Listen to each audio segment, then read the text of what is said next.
Ladies and gentlemen, the story you are about to hear is true. The names have been changed to protect the innocent. Dragnet is brought to you by Chesterfield. For the taste you want, the mildness you want, a really refreshing smoke. Buy America's most popular two-way cigarette, Chesterfield. They satisfy millions.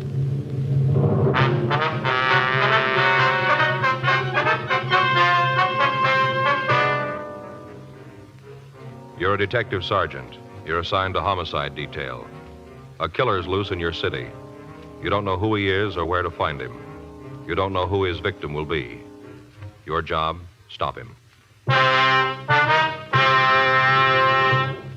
You hear it everywhere. Chesterfield's for me. Here's how television star Robin Chandler puts it. There's so many reasons why I like Chesterfields. I like the pack. It's smart looking. And I like the way they taste. All in all, I'm convinced Chesterfields are best for me. And I prefer the regular size. Now let's hear from stage and movie star John Hodiak. It's Chesterfield for me, all right. I've smoked them for 9 years. Now I like a longer smoke, so I go for the king size. They're great. Yes, no king-size cigarette satisfies like Chesterfield king size. So join the swing to Chesterfield King. Get the taste you want, the mildness you want, a really refreshing smoke every time. Change to Chesterfield, regular or king size, America's most popular two-way cigarette.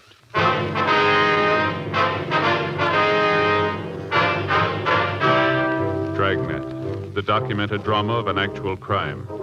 For the next 30 minutes, in cooperation with the Los Angeles Police Department, you will travel step by step on the side of the law through an actual case transcribed from official police files. From beginning to end, from crime to punishment, Dragnet is the story of your police force in action. It was Tuesday, May 13th. It was warm in Los Angeles. We were working the day watch out of homicide detail. My partner's Frank Smith. The boss is Captain Lorman. My name's Friday. I was on my way back from handwriting, and it was 8:26 a.m. when I got to room 42. Homicide. You get it? Yeah, Don just finished up. He says the handwriting matches. Victim wrote the note. Huh. That's it then, huh? Yeah. You talked to his wife? Yeah, she's pretty broken up. Figures. Ate too fast. Oh, I got heartburn. Well, why don't you take a couple of those Pepto Pals or whatever it is, and let's get on with this. A lot of work here. Hey, there's an idea. Never thought of that. Yeah, I got some in my locker over here. You sure have. Last time I bought a big box of them. There must be some left. Yeah.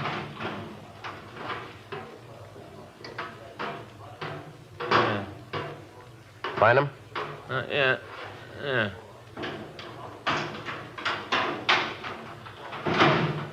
He thinks the husband fits in, huh? Yeah, all the way along the... What are you doing? Huh? I said, what are you doing there? I found the Peptos. Yeah, but what are you doing with them there? Oh, putting them together. I must have dropped them sometime. See, all the pills are all broken up. Trying to put one together. You can't be too careful. Can't take too much. What is this? Wait a minute. Oh, there. One pill. That's all you're supposed to take, just one. Uh-huh. I don't understand. What do you mean? How you can come in here, no sleep, upset stomach, and feel so good. Yeah. You know something, Joe? What's that? Suppose I really don't. You don't, huh? Nope.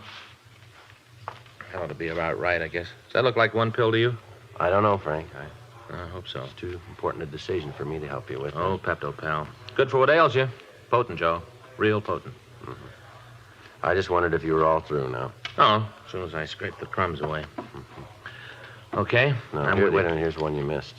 Thanks. Only a half gone. Mm-hmm. Okay. For Okay. two, yeah. Well, are you all through now? You've had your pill and everything? Joe, I took my pill. I've got the Pepto Pals all worked out now. What can I do for you? Hot shot. I'll get it.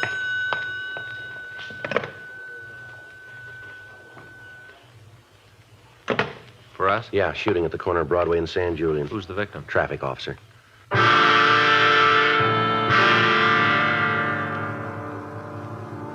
We left the office and drove to the scene of the shooting. Traffic at the intersection had come to a virtual standstill. 18 feet from the northwest corner, lying in the middle of the pedestrian crosswalk, was a uniformed traffic officer.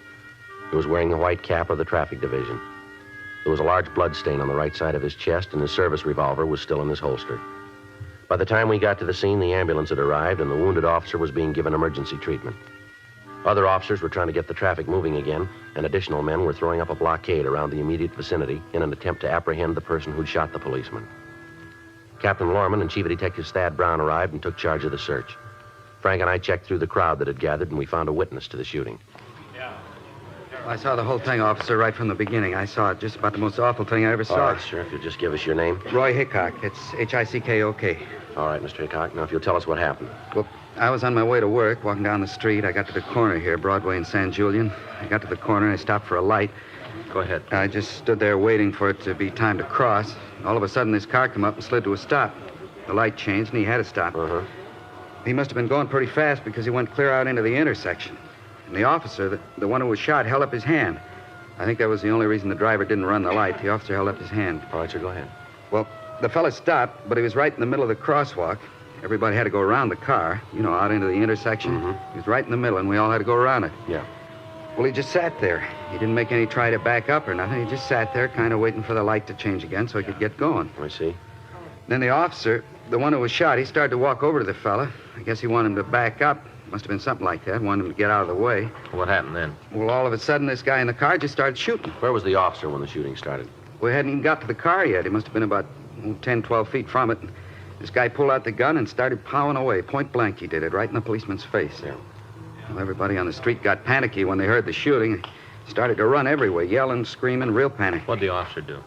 Nothing. He stood there and looked surprised. And then he tried to get his gun out of the holster, but, well, before he could do it, the fellow in the car shot a couple more times and the policeman fell down. What'd he do then? You mean the guy in the car? Yeah, that's right. Well, he took off, drove right through the people and drove down San Julian. It's a wonder he didn't kill somebody the way he drove off. Just didn't care about anybody. Barreled south on San Julian. Did you talk to the other officers about this?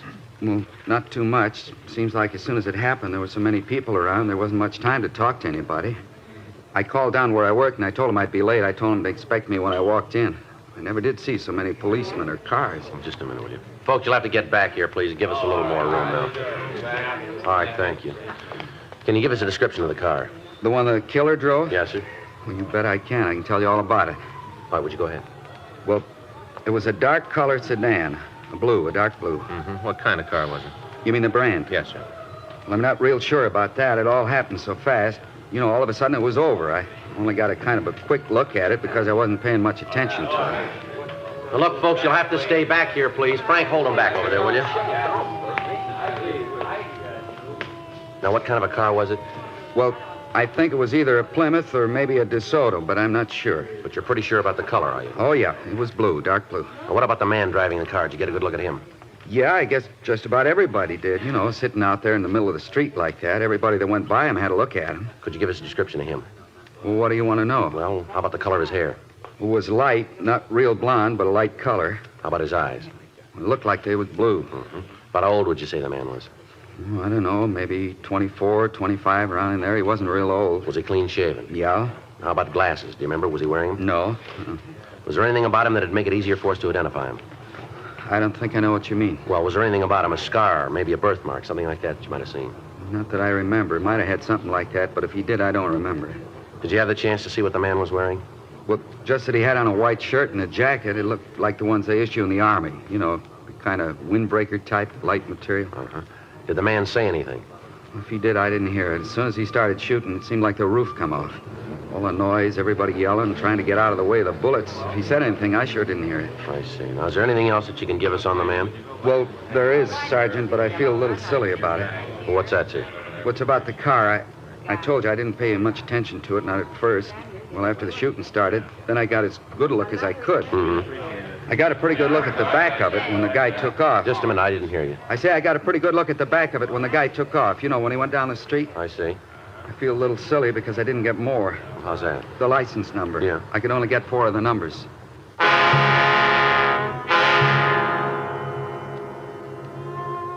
The witness was able to give us the numbers, 1 Sugar 139. A broadcast was gotten out carrying this information, and a search was started through auto records in an attempt to come up with the owner of the vehicle.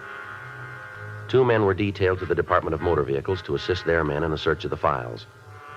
Meantime, Chief Brown and Captain Lorman had ordered roadblocks to be put up on San Julian and all streets leading to adjoining areas. The one witness, Roy Hickok, was taken to the city hall and he was shown the mug books. He was unable to come up with an identification on the suspect. 12:40 p.m.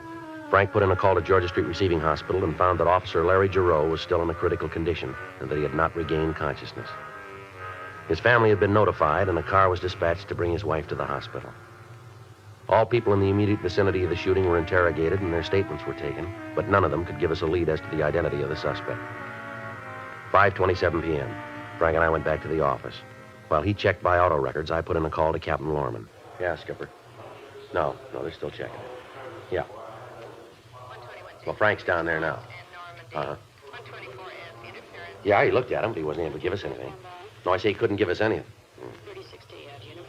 No, the last we heard, he was still unconscious. Yeah, that's right. Well, we left word that we're to be called if he comes out. Mm-hmm. No. Galindo and McCready are over there. Yeah, she's taking it pretty hard. Joe. Mm-hmm. Right. Just a minute, I got the skipper on the phone. If anything turns up, we'll call you. Joe, it's Yeah. important. Hold on a minute, will you, Skipper? Yeah, what do you got? Well, they made the car. Yeah. It was stolen this morning. Well, we got a pretty good piece of news. No, Frank just came in. They made the car. It was stolen this morning.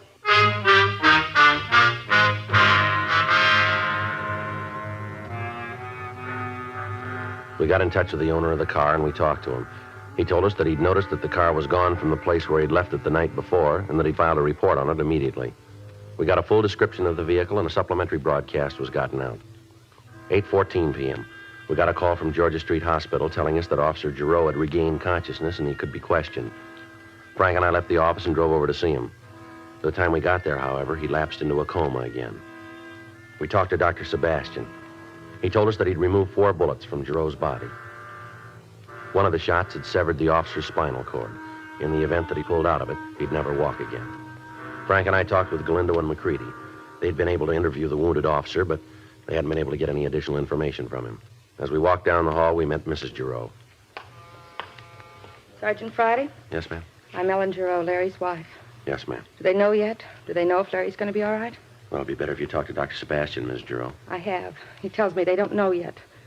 How can they say that? They don't know. Larry's been here for almost 12 hours. They must know something. Why won't they tell me? We're sorry, Miss Giroux. Have you caught the man yet? The man who did this to Larry, have you got him yet? No, ma'am, not yet. Then what are you doing here? Why aren't you out looking for him? We're doing everything we can, ma'am. But you haven't caught him. You're all running around looking, but you haven't caught him. Well, that's doing a lot of good. It makes me feel a lot better to know that the man who shot my husband is still running free. We're sorry. That doesn't help, Sergeant. I can't take it home with me and spread out your sorrow in front of my children. They're still going to want to know where their father is. They're still going to want to have him back. Your good wishes aren't going to be enough. Joe, I'll check the office. All right. Tell the skipper we're going to tag Metro Division. Right. Miss Giroux, we know how you feel. We know what's going through your mind. My partner there was just shot not too long ago, and I've been right here in this same place waiting for a report, too, just like you. I know what it is to see the doctor come out of a treatment room and not say anything. I know there isn't much I can say to make it easier. But we can tell you this. There are 4,000 policemen in this city. Every one of them's looking for the man who shot your husband. Joe? Yeah. The suspect? Yeah. They found him.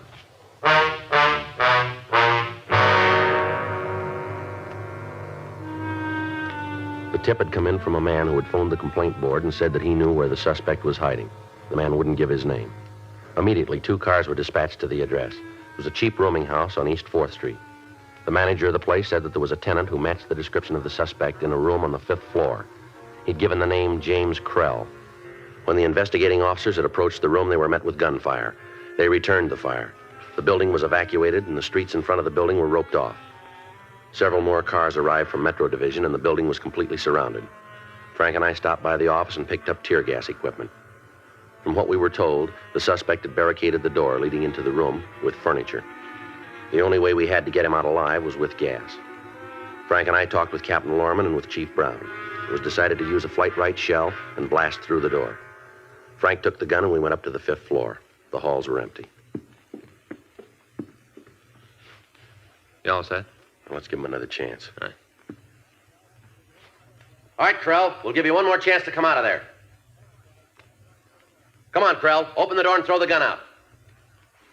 He's not coming out. All right, this is the last time around, Krell.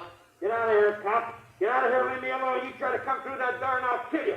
I swear I will. I'll kill you where you stay. Frank. Let's put the masks on. Right. You all set? Yeah. All right, let it go.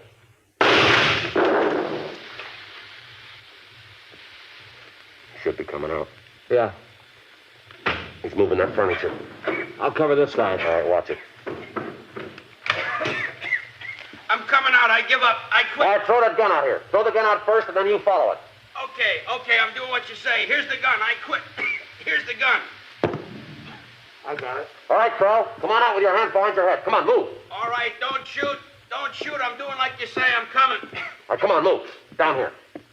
Come on, move, Crow. All right, this'll do. Now stand still. Hands up against the wall. Come on, Crow. Do what he says. I can't breathe. I'll do whatever you say, but I can't breathe. I can't breathe. That gas. You better get used to it, Crow. What? If that cop dies, they won't let you walk out of the room.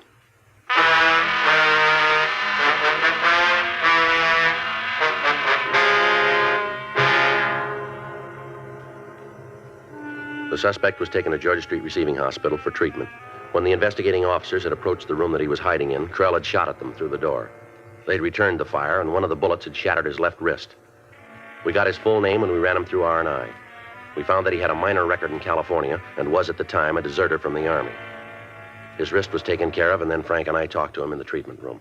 Lousy deal all the way around. Is that right? Sure, you guys had no right to come up there and shoot off that gas. We didn't call it. Lousy deal. Why'd you shoot that officer? I thought he was going to shoot me. It was self-defense. When they picked him up, his gun was still in his holster. Then somebody put it back. Why'd he want to shoot you? Who knows? Who can figure any cop? You're all sadists. Why'd you do it? Look, I'll tell you nice and plain.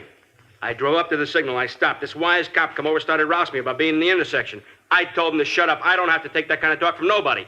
He pulled a gun. It was self-defense. We got a couple of people saw the whole thing. They tell a little different. They're either psycho or else you're paying them off. How long you been AWOL? Who says I am? The Army? I could square that beef with him. What about that car you were driving this morning? What about it? Where'd you get it? Belongs to a friend of mine. I borrowed it. Owner reported it stolen. He must have forgotten. He told me to take it. What's the friend's name? I forget. They'd pay you to remember. I have a very bad memory. Why'd you shoot the officer? Because he was going to shoot me. He just walked up and said he was going to shoot you. Is that it? Yeah, guy's a sadist. All you cops are. Put that uniform on, you all think you can boss anybody around. Well, you made a mistake with this one. Isn't anybody bosses me around. How long you been in town? What? Answer the question. Couple of weeks. You've been AWOL for over 6 months. Now, where you been? Around. Where? I like to travel. Manager of that rooming house says you just checked in this morning. Is that right? You talked to her, I didn't. All right, where you been staying? There goes the memory again. Look, you're in trouble, Krell. Talk like that won't do you any good. One of those things. I wish I could help you fellas, but there's nothing I can Where'd do. you get the car? From a friend. What's his name? I don't remember. But he said you could take it. Yeah? Then why'd he report it stolen? Ask him. We did. He says he doesn't know you. Where'd you get the gun? Picked it up. Where?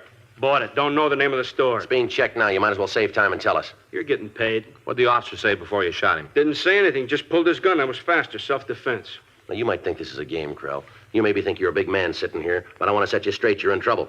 More trouble than you've ever been in before. We've got at least 20 people who saw you deliberately gun that cop. They're willing to swear to it in court. You know what I think it was? Now, you go ahead and tell us. There was this kind of purple flash, and all of a sudden this cop was laying there. Maybe it wasn't self-defense. Maybe it was temporary insanity. Hey, how's that sound? Temporary insanity. He die? No, not yet. Cops and cats, you can't kill them. You made a pretty good try. All right, mister, on your feet. What for? Come on, let's go. We're going to jail? Get up, Krell. Come Maybe on you're up. going to take me to the gas chamber right now, huh? Do without a trial or nothing. Just lock me up and drop the eggs. You're awful close to it, mister. You got to get me there first. You're standing in front of it right now. I tell you what, I'll give you 10 to 1 I don't make it. Come on. Well, I bet you guys would just love to have me make a break, huh? Now, you listen, Krell. With that arm, we can't put handcuffs on you, but you're still in custody. Don't try anything. Well, how about it? You'd like that, wouldn't you? Get your pictures in all the papers. Heroic cops killed criminal. All right, in here.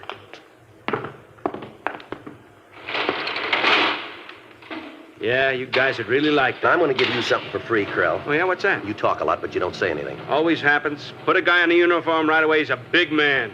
A bum on the outside, but just give him a badge and a suit, right away he's big. Yeah, sure. Come on.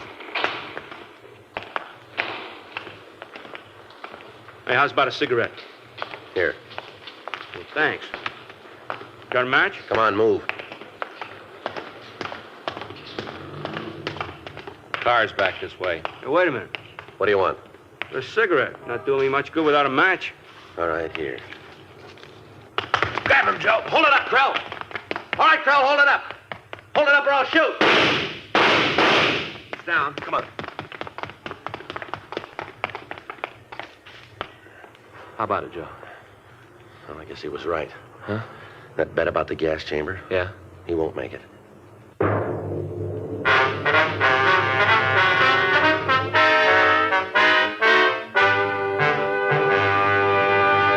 You are listening to Dragnet, the authentic story of your police force in action. One of the world's greatest laboratories gives today's Chesterfield every conceivable test for quality, for mildness, and for taste. But Chesterfield research continues beyond that of any cigarette. You've all heard of tea tasters and wine tasters. Several years ago, the makers of Chesterfield organized the first group of cigarette tasters in America. Today, they are experts in the field of cigarette taste, mildness, and satisfaction.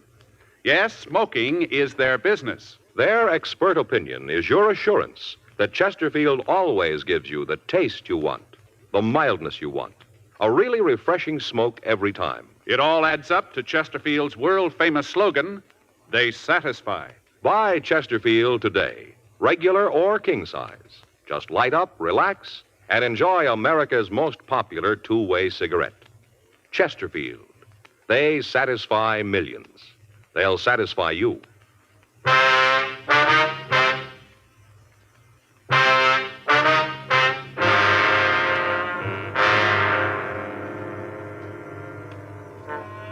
A doctor was called down from the hospital, and the suspect, James Krell, was pronounced dead.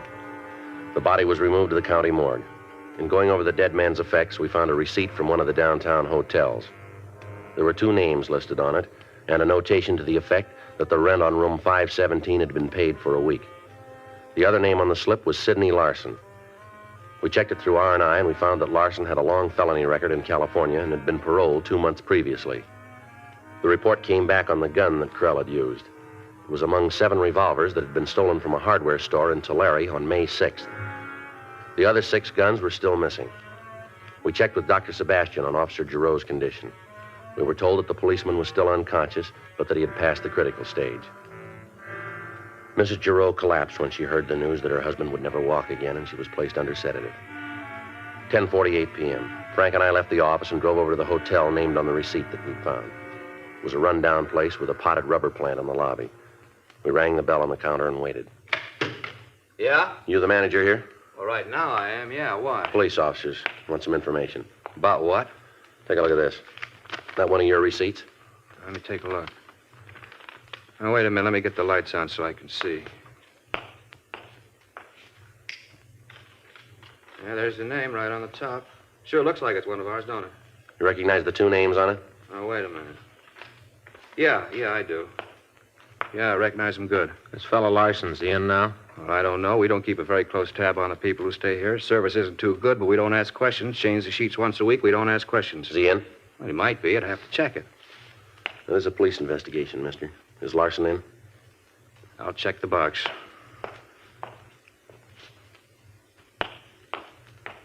Well, key's gone. Must be upstairs. He alone? Can't say. Might be. I didn't hear nobody go up, but then I don't listen too good. Show us the room. You mean I gotta go up with you? Come on, mister. Let's go. Look, we got a nice, quiet hotel. We don't cause no trouble. There's no reason for you cops to come snooping around. You got the pass key? Yeah. Let's go. Have to take the elevator up. I can't go the stairs. All right. Go ahead. Mm-hmm. 5th floor, isn't it? Mm-hmm. That's what they paid for. How long the 2 of them been here? Huh? Larson and Krell, how long they been here? Well, I'll have to check the book for that. Can't carry those things around in my head. If I did, there wouldn't be no room for the important things. About when? What? About when did they come in? Oh, I don't know. Maybe 2, 3 weeks around in there. They got any friends? Well, most everybody's got a few friends. Any of them come around here? No, not that I've seen. We're not snoopy like some. I'll get the door. All right, which way? What? Which way is 517? To the left. I don't want no trouble here now, huh? We're not going to make any. Look, this is a quiet hotel. We don't want any of the tenants to get sore. You guys are going to walk out. I got to live here. I don't want no trouble. Here it is. All right, give me the key. Yeah. I'll take that side, Frank. Yeah. Look, you stand back out of the way and keep still, will you? No trouble now, huh? Please. Keep your voice no down, will you? trouble.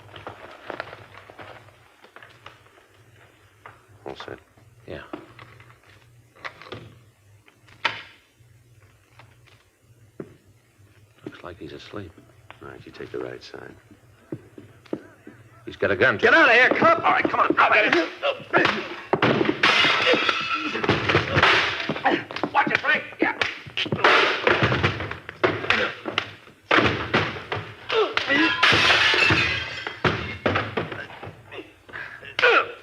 All right, now, come on, Larson. On your feet. Get up. What are you doing in here? You got no right to come in like this. I'll check the room, Joe. What are you looking for? I'm registered. You check my parole officer. He'll tell you I'm clean. What about the gun? All right, so I got a gun. You're an ex-con, aren't you? Big deal. All right, let's go. Where? You've been there before. Take a look, Joe. 5 of them.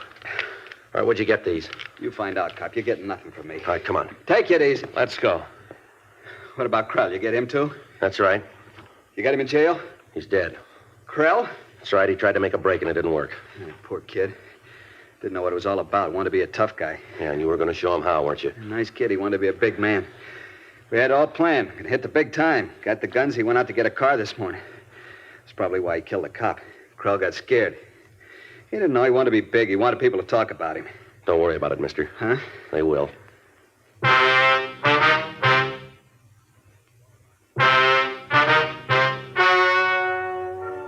The story you've just heard is true.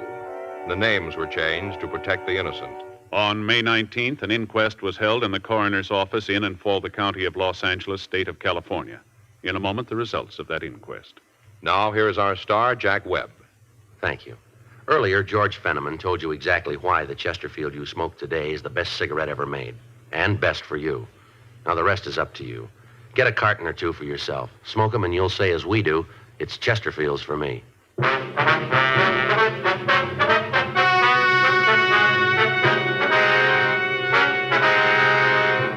The coroner's jury returned a verdict that the death of James Edward Krell was justifiable homicide.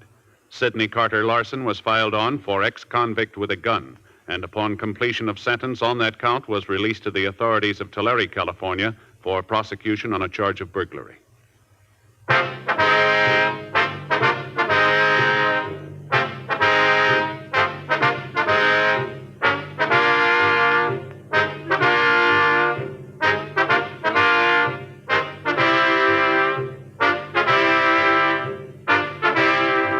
You have just heard Dragnet, a series of authentic cases from official files.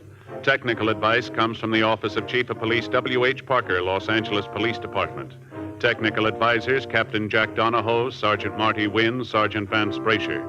Heard tonight were Ben Alexander, Virginia Gregg, Vic Perrin, Harry Bartell. Script by John Robinson. Music by Walter Schumann. Hal Gibney speaking. Chesterfield has brought you Dragnet, transcribed from Los Angeles.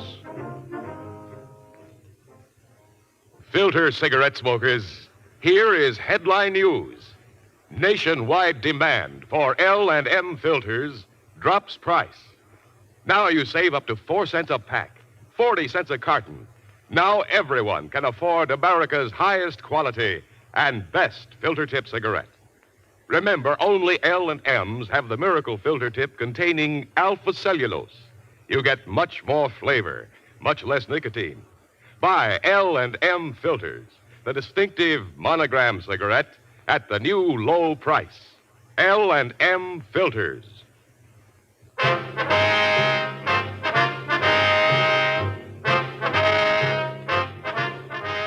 Hear Crime and Peter Chambers following John Cameron Swayze on the NBC Radio Network.